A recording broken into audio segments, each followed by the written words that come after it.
They label you a racist, and just like that, the discussion ends. Music. No argument, no evidence, no chance to respond. Alex Phillips raised a question many avoid. What if the term racism isn't meant to shield victims, but to shield those in power? This isn't a story about hatred. It's about who is being silenced and the reason behind it. Okay then. All right, let's do this, shall we? Let's talk about your racism, shall we? Because I've had enough of hearing the word racist and racism. Because whenever you get a celebrity in a Prada dress and a Gucci handbag banging on about racism, they are the ones joining with a cultish, fascistic, sensorial word being used to create a force field around people who really do horrible things. The word racist has become a tool of oppression by the elites to silence other people into not complaining about left-wing policies. The word racism is the same word that enabled Pakistani men to groom 250,000 white girls, dehumanize them, sexually assault them, abuse them, rape them, do some of the most awful things to innocent little girls that are imaginable. They knew they could hide behind this celebrated word of racism on the left. And so, do you know what I figured? Racism itself is racist. Let me break this down. I repeat, racism is racist. Let's talk about slavery, shall we?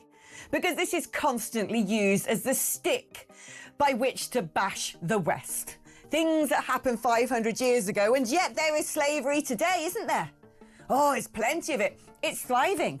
Where are the complaints about that? Well, according to the Global Slavery Index, the countries where slavery is most prevalent are places like North Korea, Eritrea, Saudi Arabia, Turkey, Tajikistan, United Arab Emirates, Afghanistan, Kuwait. Where is it least prevalent? Oh, look! Basically, the entire top 10 of countries that don't have slavery are Western, white, European countries. Switzerland, Norway, Germany, Netherlands, Sweden, Denmark, Belgium, Ireland, Finland. And, according to the same Global Slavery Index, do you know which country is doing the most to address slavery? The United Kingdom. So perhaps concern yourself with that before you start banging on about things that happened 5 years ago. What Alex Phillips does here isn't about stirring trouble. She's lifting the veil. And that's exactly why this clip makes so many people uneasy. Her main point is straightforward, but explosive. The word racism has shifted. It's no longer a moral alert, it's become a political weapon. A word so loaded, so charged with emotion, that once it's used, the conversation dies. Facts don't matter, context doesn't matter, intent doesn't matter. Discussion ends. Alex isn't claiming racism doesn't exist. She's pointing out that overusing and misusing the term has drained it of meaning, turning it into a tool of control. And there's one truth she highlights that hits especially hard in Britain today. Who gets to speak and who doesn't?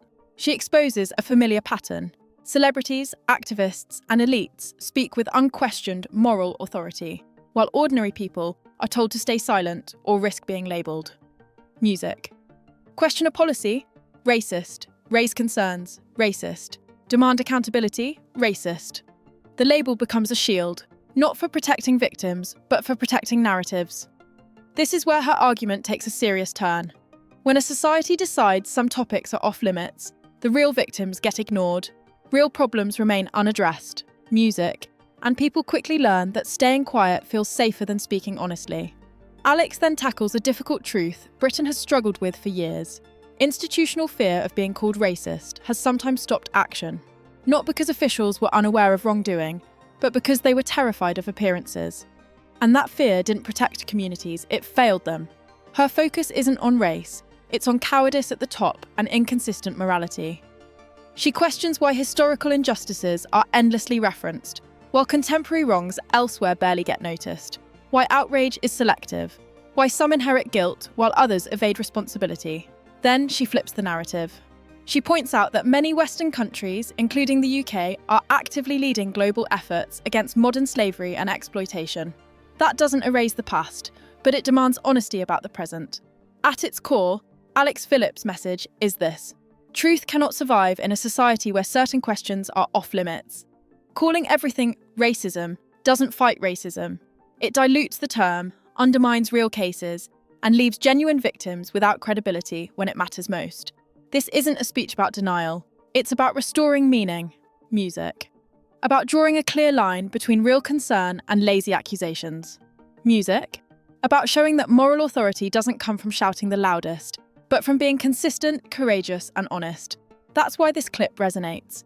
People aren't asking for permission to hate. They're asking for permission to speak. And Alex Phillips has just voiced what many in Britain already feel. A society afraid of honest conversation is already in trouble.